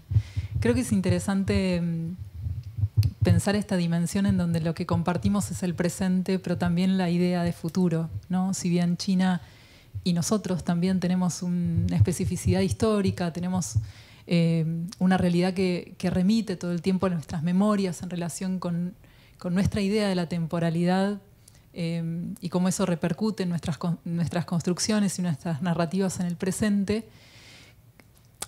Creo que hay una idea de futuro que se presenta en la obra de esta artista que nos interpela en tanto coetáneos, ¿no?, en tanto partícipes de esta construcción de un presente que empieza a tejer narrativas, a tejer ideas respecto del futuro y un futuro en común, ¿no? Estamos ante un país que desde su narrativa y bueno, también desde su impronta nacionalista, pero desde su narrativa hacia adentro y en su proyección hacia afuera, tiene un concepto, ¿no?, de una humanidad que se despliega y que se desarrolla a partir de un futuro compartido, ¿no? Esto está presente en el orden de los discursos diplomáticos, pero también en las representaciones. Y creo que es sintomático también de una recuperación de una tradición en la que el individuo nunca es solo, el individuo es en relación con otros. Y ahí nosotros también tenemos un pasado que nos permite pensarnos juntos, ¿no? Toda construcción de un territorio común, de esto que llamamos Estado-Nación, se construye a partir de un identificarnos como un nosotros. Y creo que en este momento del siglo XXI, en el cual muchas de las fronteras nacionales, mucho de ese discurso nacionalista y de las fronteras nacionales se han de alguna manera desdibujado, creo que una China que desde su cultura nos muestra un ejemplo de generar obras que nos llevan a pensar lo híbrido, la síntesis. No solamente nos están hablando de un pensamiento que se adapta a generar síntesis, adaptaciones, formas de flexibilidad de manera, bueno, no solamente muy rápida, muy vertiginosa, sino también que eso se proyecta, ¿no? Nos permiten pensar lo contemporáneo en un orden en el que todo es posible sin contradicciones, ¿no? Esto era lo que también me remitía a pensar este futuro, en donde el sueño aparece como un portal en donde el pasado y el futuro se hacen presente a partir de una narrativa en donde los opuestos no se contradicen, sino que se contienen, ¿no? Vemos lo visible, pero también lo invisible de ese proceso de cambio. Y eso es China. De alguna manera, esa es la ventana a la cual nos vemos expuestos cada vez que entramos en contacto con el alma filosófica, con el alma espiritual del pueblo chino. Hay muchas otras contradicciones que vienen de esta lógica que nos es común de habitar un sistema que nos plantea justamente dificultades para pensarnos juntos, para pensar un nosotros compartido, un futuro compartido, que creo que vuelven difíciles estas formas de pensar lo contemporáneo en un diálogo que nos ponga en absoluta semejanza, ¿no?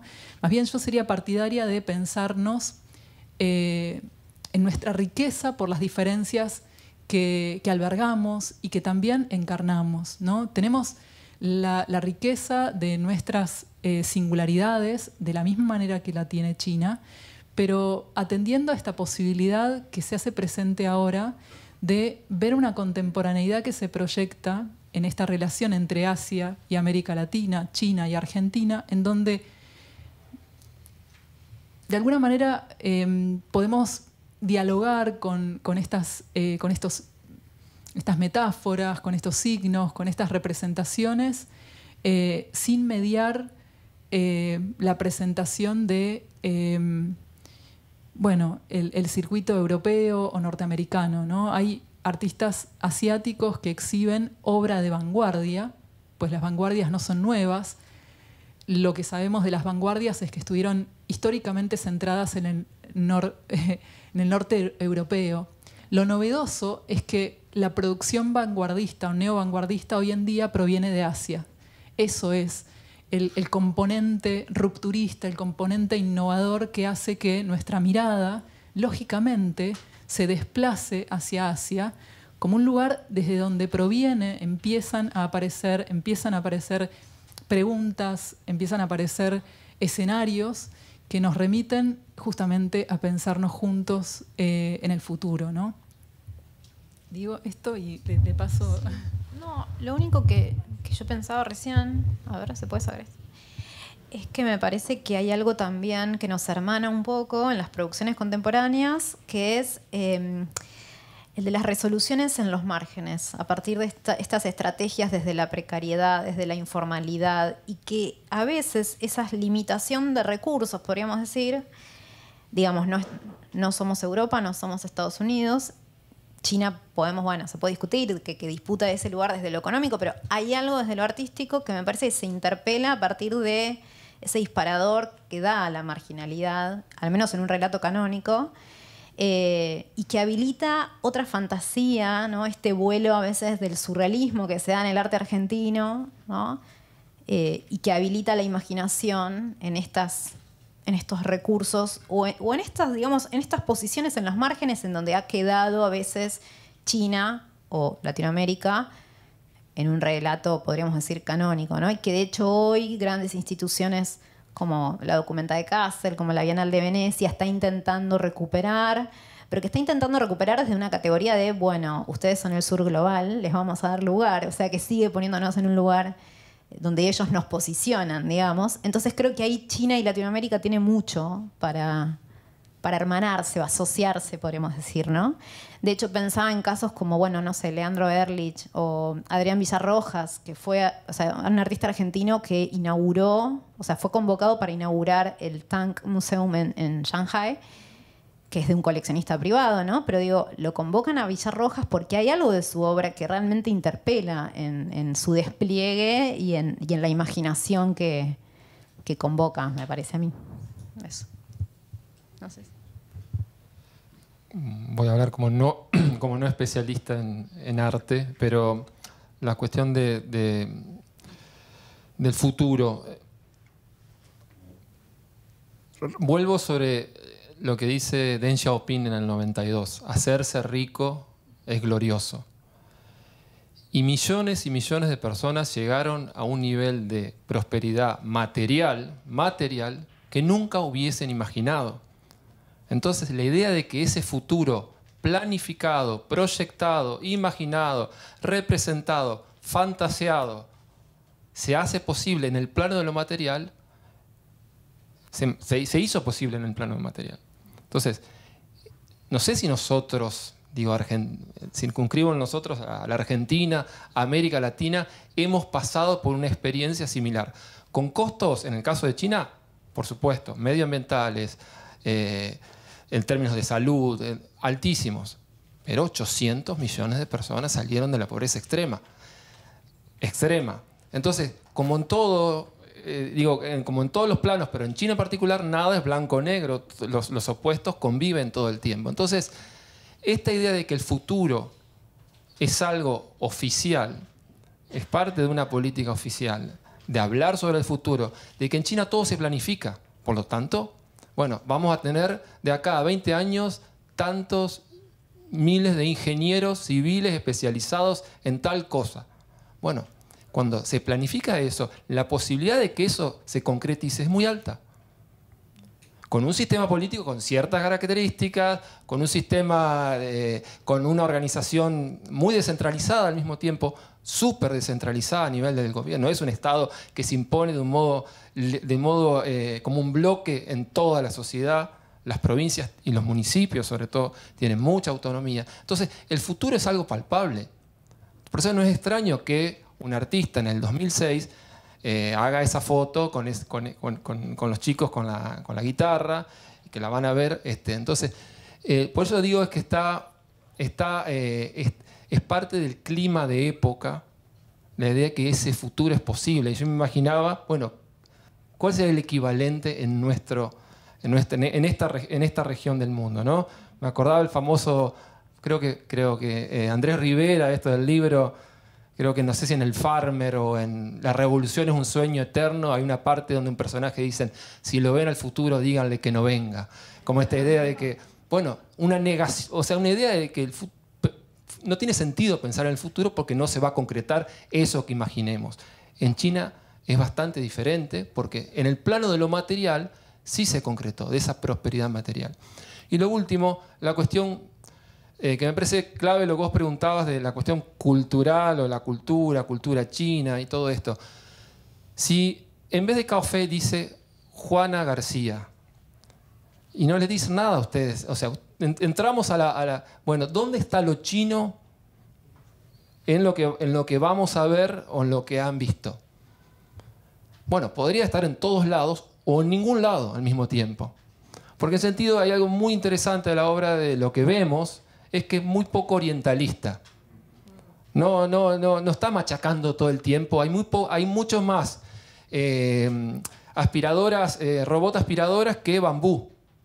Un panda anda por ahí dando vuelta, un bambú no sé qué, algunos caracteres, pero ese video de la demolición, a mí me parece como que eso es China, ¿no?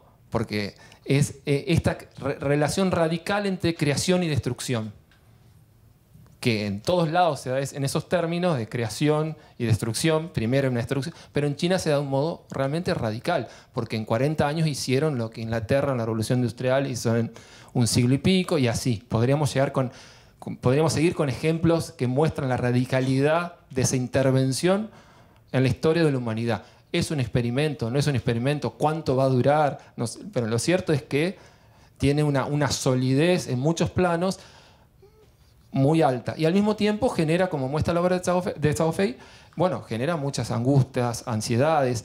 Lo que ustedes mencionaban de la cuestión de los jóvenes, el gap generacional es fuertísimo. O sea, también los jóvenes, muchos jóvenes de la obra de Cao Fei son jóvenes de hace 20 años atrás o hace 15 años atrás, ¿no?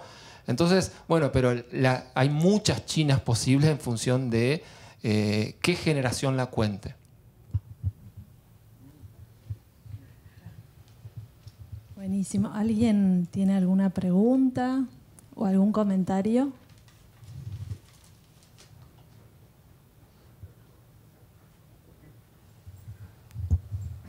Yo puedo preguntar algunas cosas. Por ahí Ah, tenés tu vacuno. No, es para vos. No, pero es que es para vos. Ah, para mí era. Bueno, no. Yo hablo mucho, así que voy a tratar de resumir porque son muchas cosas. Voy a traer el video de hip hop. Porque yo siempre voy en contra de lo que vos planteás porque vos la viviste, ¿no? A esa cultura. Entonces vos tenés como espiritualizado esa gran explosión, pero es híbrida, no es propia. Acordate que vienen de muchas revoluciones, de la plaza de Tiananmen, no sé, no la sé pronunciar, porque hubo en el 80 explotó porque tuvieron una inflación exorbitante, digamos. A pesar de que hoy tiene un superávit por 15, por 10, no sé, una cosa así. Y bueno, vuelvo al hip hop. Yo cuando vi el video, hay una parte final que me hizo reír mucho, porque yo estaba interpretando una forma de protesta, ¿no? De como una culturización, digamos, de la música, pero después cuando busqué qué era el hip hop y me encuentro que llegó a todo el mundo como un mensaje de protesta. Entonces ahí se me dio vuelta el mensaje que hizo Cao. Como que está marcando, ¿no? Estamos en Estados Unidos, en el Bronx, en algún lado, pero no estamos conformes, ni aún de aquí, de lo que está pasando allá. Porque culpa de lo que está pasando allá, que sería China, yo estoy aquí exiliado. Y hay para mirar muchas cosas. Y lo que hace ella, la artista, es protestar en todo momento. Esa gran producción que hay tiene un costo muy grande en todo el mundo. No solo a ellos. Los rostros, a mí me impactó mucho, me tiró abajo ver esos rostros de esos trabajadores como una máquina más, produciendo, ¿no? Pero a la vez ellos no están produciendo, sino que están como una larva, esperando un proceso de desaparición en algún momento por morirse, ¿no? Pero de alguna manera están muertos.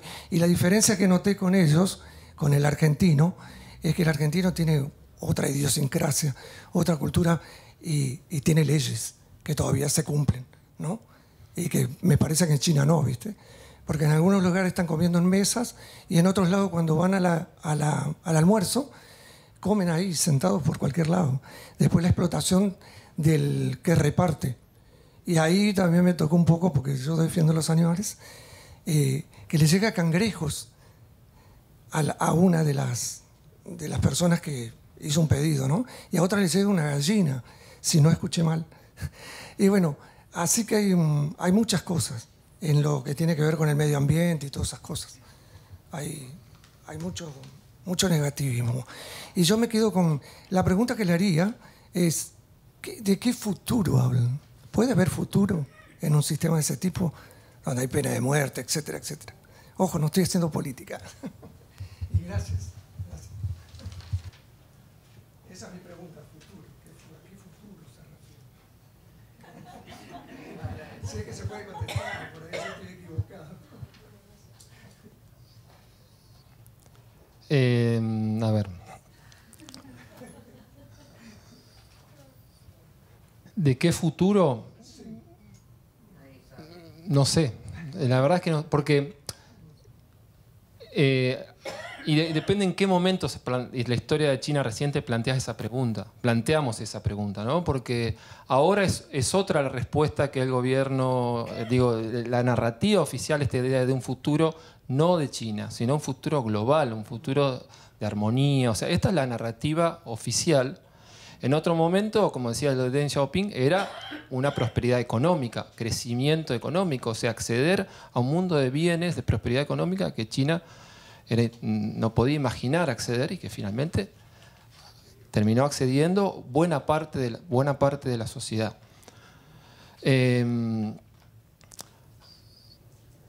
La idea de futuro compartido que mencionaba, creo, Verónica, esta idea de, bueno, y ahí,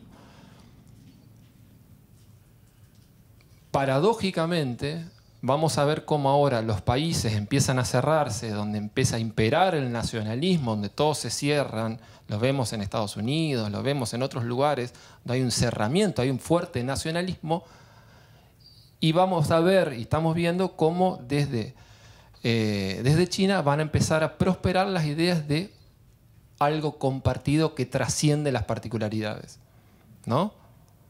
Eso digo, paradójicamente, por ahí siguiendo un poco lo que vos decías, pero es así, y está en sintonía con muchos discursos oficiales, con filosofía, con algunas corrientes de la filosofía política china, esta idea del Tianxia, la idea de que hay todos bajo el mismo techo, la idea de pensar lo compartido, pensar lo común.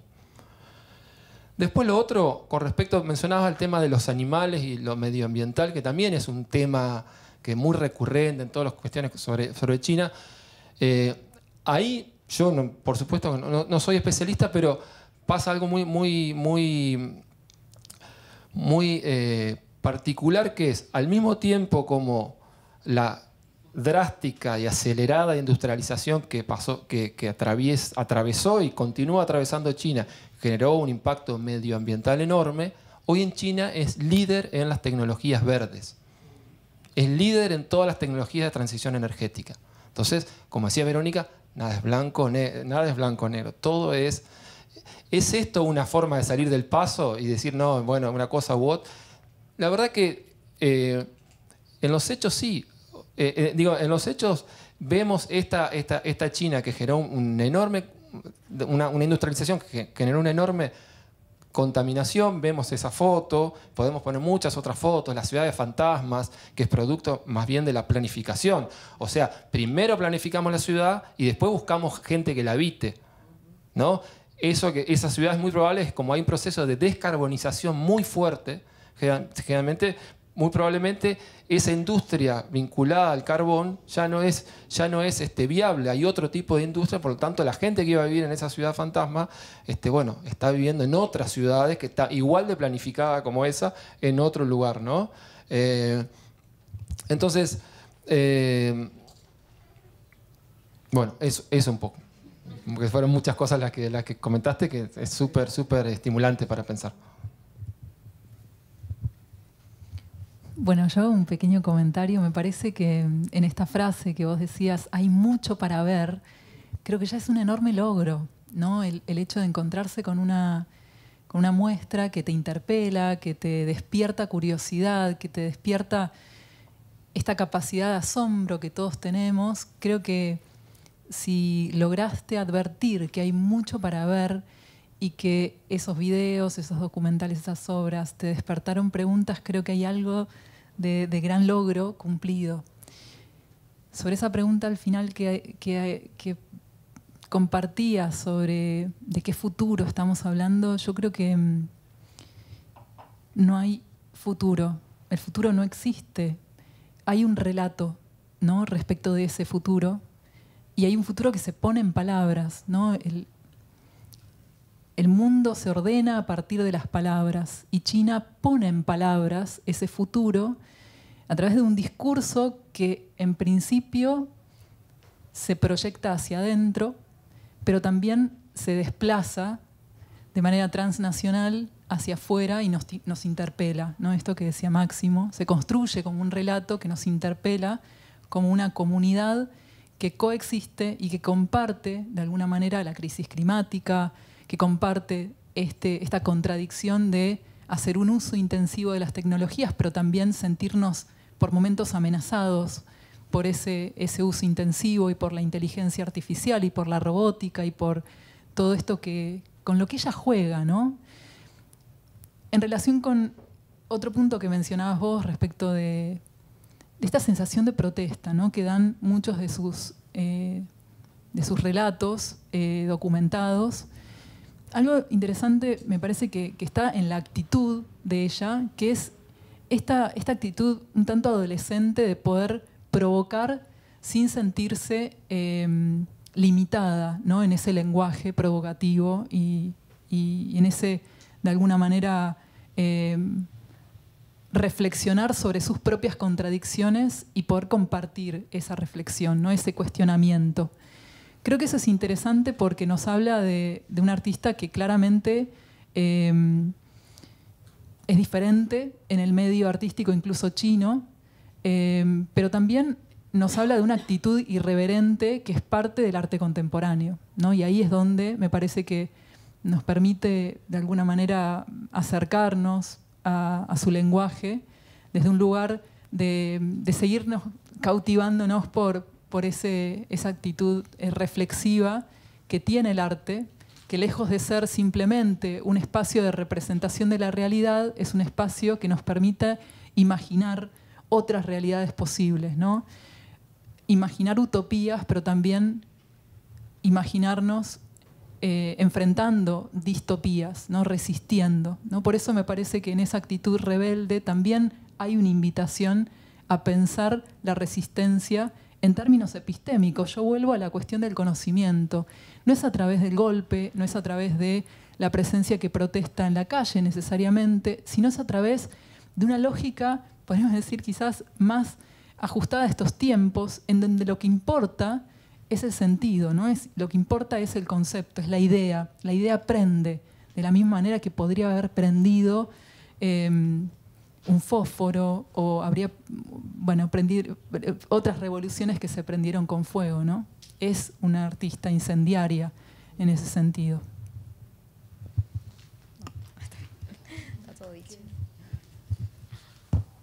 ¿Alguna pregunta más o comentario?